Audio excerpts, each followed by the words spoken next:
Computer প্রশিক্ষণের ধারাবাহিকতায় আজকে আমরা রয়েছি আমাদের ভিডিও নাম্বার হচ্ছে 15 নাম্বার ক্লাসে। আমাদের সহজ কম্পিউটার শিক্ষা বইয়ের ক্লাস নাম্বার হচ্ছে 25তম ক্লাস। তো আজকে আমরা দেখব how to create super script এবং সাবস্ক্রিপ্ট।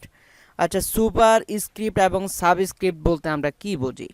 যেমন আমরা দেখতে পাচ্ছি যে আমাদের এখানে রয়েছে এ স্কোয়ার প্লাস বি স্কোয়ার, মানে হচ্ছে স্কোয়ারগুলো করতে আমরা কিভাবে আমাদের কম্পিউটার থেকে এই স্কোয়ারগুলো ব্যবহার করব এবং কিভাবে সেগুলো দিতে হবে সেগুলো সিস্টেম আমরা আপনাদেরকে জানিয়ে দেব।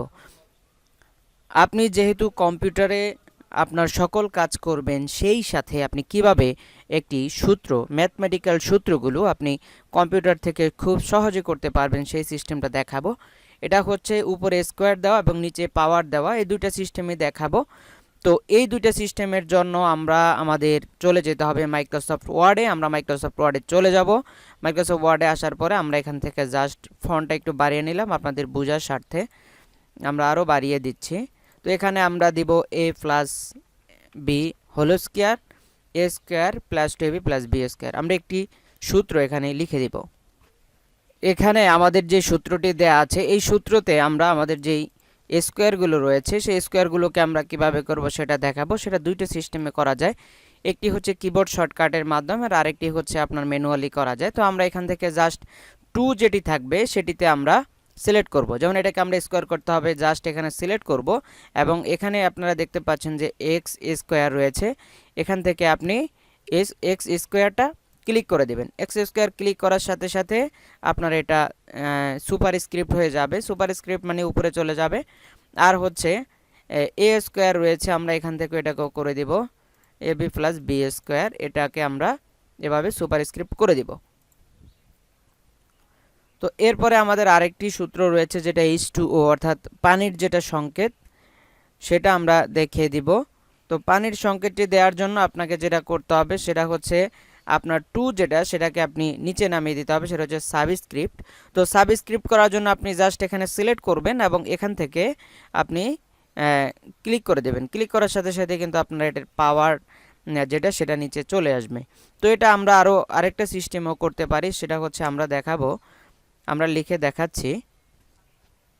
তো আমরা এখানে পুনরায় আমরা এই সূত্রটা লিখে নিলাম। এখন আমরা যেটা করব সেটা হচ্ছে এখানে যে হোল স্কোয়ারটা রয়েছে সেটা সব কিবোর্ড শর্টকাট দিয়ে কীভাবে করব সেটা আমরা দেখাচ্ছি। কিবোর্ড শর্টকাট দিয়ে করার জন্য আপনাকে যেটা করতে হবে, আপনি কন্ট্রোল শিফট প্লাস চাপতে হবে। কন্ট্রোল শিফট প্লাস, কন্ট্রোল চাপ দিবেন, শিফট চেপে ধরবেন, কন্ট্রোল শিফট প্লাস চিহ্নটাতে আপনি প্রেস করে দিবেন, সাথে সাথে আপনার এটা স্কোয়ারে পরিণত হবে। তো আমরা এখান থেকে এই 2টাও দিয়ে দিব, কন্ট্রোল শিফট প্লাসে দিলাম, তারপরে হচ্ছে আমরা এরপরেরটাও করে দিব। তো আমরা এটা করে দেওয়ার পরে, অর্থাৎ কন্ট্রোল শিফট প্লাস চিহ্ন দেওয়ার পরে আমরা দেখতে পাচ্ছি যে আমাদের এখানে সুপার স্ক্রিপ্ট হয়ে গিয়েছে, অর্থাৎ সূত্র লেখার সময় আমাদের উপরে যে স্কোয়ার দেওয়ার প্রয়োজন সেটা আমরা দিতে পেরেছি। তো এরপরে আমরা নিচে যে পাওয়ারটা দেব, নিচে পাওয়ার দেওয়ার জন্য আমরা যেটা করব সেটা হচ্ছে কন্ট্রোল ইকুয়াল দেওয়ার সাথে সাথে কিন্তু আপনাকে সাবস্ক্রিপ্টে নিয়ে যাবে। সাবস্ক্রিপ্টটা করার জন্য আপনাকে করতে হবে। তো সুপার স্ক্রিপ্ট এবং সাবস্ক্রিপ্ট আমরা দেখলাম। এখন কথা হচ্ছে আপনার ম্যাথমেটিক্স করতে গেলে অনেক সময় দেখা যায় আমাদের ভাগ চিহ্ন, যোগ চিহ্ন, বিয়োগ চিহ্ন সবগুলো আমরা ব্যবহার করতে চাই, তখন আমরা এটা খুঁজে পাই না। তো আমরা যেটা করব সেটা হচ্ছে এখান থেকে আপনি যাবেন, এখান থেকে যাওয়ার পরে ইনসার্টে চলে যাবেন। আপনি যোগ চিহ্ন, প্লাস মাইনাস, যোগ ভাগ যা আছে সব কিছু এখানে পেয়ে যাবেন। তো আমরা চলে যাব কোথায়, ইনসার্টে চলে যাব। ইনসার্টে যাওয়ার পরে এখানে আছে ইকুয়েশন আপনি ক্লিক দিবেন। ইকুয়েশনে ক্লিক দেওয়ার পরে এখানে দেখা যাচ্ছে প্লাস মাইনাস একসাথে আছে, এখানে ভাগ চিহ্ন আছে, ইন্টু চিহ্ন আছে, এগুলো কিন্তু আমরা সাধারণত খুঁজে পাই না। তো আমরা এগুলো যদি ইনসার্টের মধ্যে যে ইকুয়েশনের মধ্যে খুঁজি তাহলে এই দুটা পেয়ে যাব। অন্যান্যগুলো কিবোর্ডের মধ্যে ইজিলি পাওয়া যায়, কিন্তু গুণ এবং ভাগ চিহ্ন এটা খুঁজে পাওয়া যায় না। যেহেতু এটা খুঁজে পাওয়া যায় না, সেহেতু আমরা আজকে আমাদের এই ক্লাসে আলোচনা করে দিলাম। তো আপনারা যোগ চিহ্ন, প্লাস চিহ্ন এগুলো একেবারে ইজিলি কম্পিউটারে পেয়ে যাবেন, মানে হচ্ছে কিবোর্ডের মধ্যে পেয়ে যাবেন। কিন্তু ভাগ এবং গুণ চিহ্নের ব্যাপারে কিছু বাধ্যবাধকতা রয়েছে। তো আমরা ভাগ চিহ্ন এবং গুণ চিহ্নটা এখান থেকে সুন্দরভাবে বসিয়ে দিব। এখান থেকে বসিয়ে দিয়ে আমরা আমাদের ম্যাথমেটিক্যাল যে বিষয়গুলো সেগুলো কমপ্লিট করতে পারবো আশা করা যায়। তো আমরা ম্যাথমেটিক্যাল বিষয়টা নিয়ে সুপারস্ক্রিপ্ট, সাবস্ক্রিপ্ট এবং গুণ এবং ভাগ যে সমস্ত বিষয়গুলো রয়েছে সেগুলো নিয়ে সম্পূর্ণ আলোচনা করলাম। এবং ম্যাথমেটিক্যাল নিয়ে আপনাদের আরও যদি কোনো কিছু জানার থাকে তাহলে অবশ্যই আমাদেরকে কমেন্ট সেকশনে জানিয়ে দেবেন। আমরা আপনাদেরকে সঠিকভাবে সেগুলো নেক্সট ক্লাসে আপনাদের সঙ্গে আলোচনা করব কিভাবে একটি প্রশ্ন সঠিকভাবে তৈরি করা যায়। আমাদের ক্লাসেই রয়েছে একটি প্রশ্ন।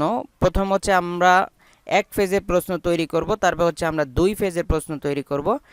এই প্রশ্নগুলো আমরা তৈরি করার পরে হচ্ছে আমরা 4 ফেজের প্রশ্নগুলো তৈরি করা দেখাবো আপনাদেরকে, 2 ফেজ এবং 4 ফেজ। এবং 4 ফেজ প্রশ্ন তৈরি করার ক্ষেত্রে এটার ফরম্যাটটা সাজানোর যে সিস্টেম সেটাও কিন্তু আমরা দেখিয়ে দেব। 4 ফেজের প্রশ্নের আপনি যদি ফেজ সাজানোর সিস্টেমটা না বোঝেন তাহলে আপনার প্রিন্ট দিতে গেলে আপনার কোশ্চেনটি সঠিকভাবে প্রিন্ট হবে না। সেজন্য ফরম্যাটটি খুব সুন্দরভাবে মাথায় ঢোকাতে হবে। তো আমরা আজকে আমাদের সুপারস্ক্রিপ্ট এবং সাবস্ক্রিপ্ট নিয়ে আলোচনা করলাম। তো ইতিমধ্যে যারা আমাদের চ্যানেলটি সাবস্ক্রাইব করেছেন তাদেরকে অসংখ্য ধন্যবাদ। আর যারা এখনও চ্যানেলটি সাবস্ক্রাইব করেননি চ্যানেলটি সাবস্ক্রাইব করে আমাদের সঙ্গে স্থায়ীভাবে থাকার অনুরোধ রেখে এ পর্যন্ত শেষ করছি। আল্লাহ হাফেজ।